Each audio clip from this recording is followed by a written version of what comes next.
সল্টলেকে শ্রমিক জাগরণ, ন্যায্য মজুরির দাবিতে বিএমএস মেগা সভা। গত 19 জুন 4টে নাগাদ সল্টলেকে ইউফিনিটি বিল্ডিং এর পাশে শুরু হলো শ্রমিক জাগরণ। ন্যায্য মজুরির দাবিতে এই জমায়েত। শ্রমিকদের ন্যায্য মূল্যে বিএমএস ট্রেড ইউনিয়ন অলরেডি ধার্য করে দিয়েছে। শ্রমিকদের অবগত করলেন, শুধু শ্রমিকদের কোন দাবি কমপ্লেন থাকলে সেটা ওনাদের লিখে জানাতে হবে, তা না হলে ওনারা সঠিক পদ্ধতিতে উপযুক্ত পদক্ষেপ নিতে পারবে না। শ্রী বৈদ্যদেব বারবার এই কথাই বললেন।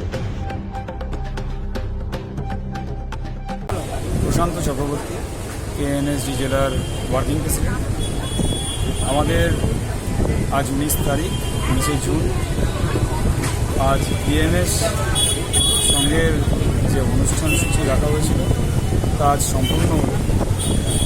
আমাদের মধ্যে উপস্থিত ছিলেন রাজ্যের সম্পাদক বৈদ্যদেব মহাশয় এবং মিলন হালদার, তাপসী সিনহা।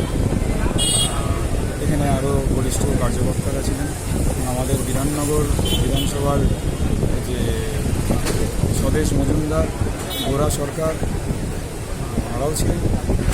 এবং দেখুন, আমরা দীর্ঘদিন ধরে বিএমএস করে যাচ্ছি। আজকে নতুন আমরা বিএমএস করছি। বিএমএসটা আমরা বহুদিন ধরে করে যাচ্ছি। আমরা বিএমএস শুরু করি 2018 সাল। 2018 সালের পর আমরা 19 সালে একটি ফ্ল্যাগ হোস্টিংয়ের মাধ্যম দিয়ে আমরা সংগঠনটাকে শুরু করি।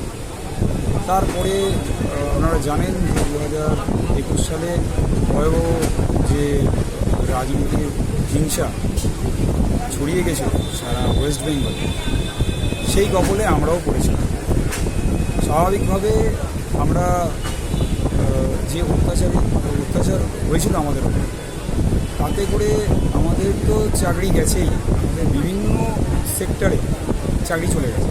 যেমন ধরুন, হাউসকিপিং, সিকিউরিটি, বিভিন্ন মেনটেন্যান্স স্টাফ, বিভিন্ন বিল্ডিং থেকে সেক্টর 5 অঞ্চলে বহু কর্মীরা কর্মহারা হয়ে গেছে। আমরা 21 সালে যেভাবে অত্যাচারিত হয়েছি, আমাদের কেউ পাশে দাঁড়ায়নি। সেই সবাইকে ফোন করেছি বিভিন্ন এই অঞ্চলে, যিনি তখন বিধায়ক ছিলেন, বিধায়কের দৌড়ে ছিলেন, ক্যান্ডিডেট ছিলেন, সব্যসাচী দত্ত, তাকে আমরা বহুবার ফোন করেছি। বহু লোক আমাদের এখান থেকে ফোন করেছে যে দাদা আমাদের পরিস্থিতিটা বুঝুন, উনি বলেন রিসিভ করেন এবং আমাদেরকে সুরক্ষাও দেয়। পুলিশ প্রশাসনের কাছেও আমরা কোনো হেল্প পাই না। আমরা বিএমএস করার সুবিধে আমরা জানি যে 2021-এর পর আমরা মুক্তিও থাকি।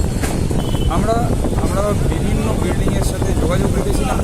বিভিন্ন বিল্ডিংকে আমরা জানিয়েছি যে আমরা আছি, ওটাতে কর্মীদের কোনো অসুবিধা হবে না।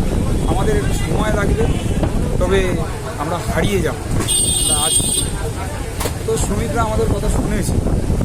আজকে যে কেএনএসডি জেলা অ্যাপ্রুভ হলো, সেটা আপনারা জানেন যে এর আগে উজ্জ্বল মুখার্জির সাথে আমাদের কোনো মিটিং চলেছে বিএসএনএল এবং কিরণশঙ্কর রোডে, যেখানে একটা নিউ সেক্রেটারি বিল্ডিংয়ের অপোজিটে আমাদের পুরনো একটি কার্যালয় আছে।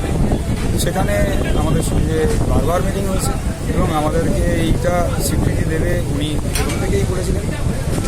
এবং উনি জানতেন যে এই সেক্টর 5 অঞ্চলে যেভাবে নোংরামি চলেছে, ওই গত দিনে আপনারা দেখবেন যে এখানকার এক নেতা ছিল, তার নাম হচ্ছে দিলীপ ঘোষ। আইএনটিটিউসি এখানে তাদের প্রভাব বিস্তার করছে। তারা দিলীপ ঘোষ তো আপনাদের বিজেপি না, বিজেপি দিলীপ ঘোষের কথা আমি বলছি না, আমি বলছি আইএনটিটিউসি দিলীপ ঘোষ, যাকে সমর্থন করতেন এখানকার কাউন্সিলর জয়দেব নস্কর। তার তত্ত্বাবধানে এখানকার যারা নেতৃত্ব ছিল, সেই নেতৃত্বরা এসে আমাদের কর্মীদের কাছ থেকে থ্রেডনিং করে টাকা তুলে নিয়ে গেল। বিভিন্ন সেক্টরে মহিলাদেরকে নোংরা ভাষায় ইঙ্গিত করত এবং এই কারণের জন্য আমরা বারবার তাদেরকে সুরক্ষা দিতে আমরা ব্যর্থ হয়েছি। আমরা বলেছি যে আমরা আছি তোমাদের কাছে, আমাদেরকে সতর্কভাবে কাজ করতে হবে, কারোর প্ররোচনায় পা আমাদের সময় লাগবে, সময় এসছে। 2026 সাল আপনারা দেখেছেন রাজ্যে পালাবদল হয়েছে। পালাবদলের পর আজকে 1 মাস হলো আমাদের রাজ্য সরকার বিজেপি গভর্নমেন্ট করেছে।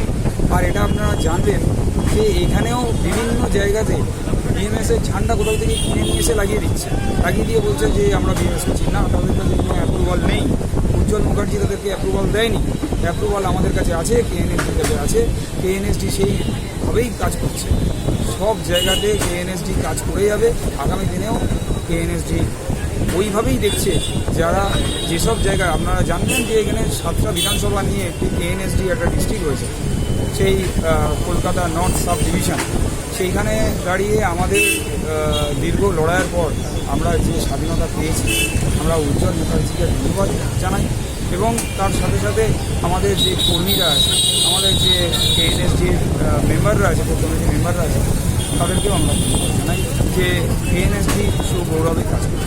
আচ্ছা, আপনারা কি এইসব ঝামেলার জন্যই কি আপনি এই সেক্টর 5 বেছে নিয়েছিলেন এবারে মিটিংয়ের জন্য? দেখুন, সেক্টর 5-এর নোংরামি এটা আমরা দেখেছি। আমাদের ম্যানেজমেন্টও আমাদেরকে অনেকভাবে বলেছে যে দাদা এইভাবে কোনোদিন ইউনিয়ন চলে। কারণ ইউনিয়নের যেটা ধারা সেটা হচ্ছে ওখানে কাজ করতে হবে, শ্রমিকদের কাজ করে। দেখুন, একটা জায়গায় যদি কাজ না আমি বলছি যে এবারে মানে সমাবেশটা সেক্টর 5-এ করেছেন কি এই কারণগুলোর জন্য? হ্যাঁ, অবশ্যই আপনি এইভাবে ভাবতেই পারেন। কারণ এটা শুধু সেক্টর 5 না, আপনি বিভিন্ন জায়গায় একই ঘটনা আপনি প্রতিটা জায়গায় ইন্ডাস্ট্রিয়াল এরিয়া। হ্যাঁ, এবার এটা ধরুন, এটা ইন্ডাস্ট্রিয়াল, এটা আইটি সেক্টর, এটা এই আইটি সেক্টরে আমরা দেখেছি যে আইটি সেক্টরে যেভাবে নোংরামি চালিয়েছে, যেভাবে বিল্ডিংকে হ্যাকেল করেছে, সেইটা নোংরামি, অতি নোংরামি হয়ে গেছে। সেই অতি নোংরামিটা আমরা পছন্দ করিনি, আমরা সমর্থনও করিনি। এবারে দেখুন, সরকার তাদের ছিল, তৃণমূল গভর্নমেন্ট, এবার তারা এইসব খুচরো নেতাদেরকে সময় দিয়েছে যে তোমরা তুলে দাও। আর আপনারা তো জানেন যে এমনও বাইট দিয়েছে আমাদের তখনকার আইএনটিডিউসি প্রেসিডেন্ট দোলা সেন, বলেছে যে 25% আপনাদের কাছে রেখে আর 75% কালীঘাটে পাঠিয়ে দিন। তো কালীঘাটে তো 75% যেত এই শ্রমিকের টাকা। 75% যাওয়া মানে মানে শ্রমিক বঞ্চিত মানেই হচ্ছে আমাদের কর্মের আঘাত আছে। এটাই স্বাভাবিক ব্যাপার। আপনারা এইভাবে দেখবেন না যে আজকে এই ইন্ডাস্ট্রিতে আমরা নতুন করে বিএমএস করেছি। না, একদমই না। আমরা বিএমএসটা বহুদিন ধরে করছি। আমরা বিএমএসকে সমর্থন করে গেছি। আমরা সেইভাবে হয়তো সেই সময় লড়াই দিতে পারিনি। একটা শাসক দলের এগেনস্টে লড়াই দেওয়া অতটা সহজ ব্যাপার। আচ্ছা, এইবারে আপনাদের সমাবেশে শ্রমিকদের জন্য নতুন কি করলেন? নতুন কি? দেখুন, শ্রমিকদের জন্য নতুন বলতে গেলে আমরা যে চিন্তাভাবনা আমাদের গভর্নমেন্ট নিচ্ছে, ডবল ইঞ্জিন সরকার, শুভেন্দু অধিকারী বলেছেন যে আমরা ন্যূনতম বেতন আপগ্রেড করার চেষ্টা করছি।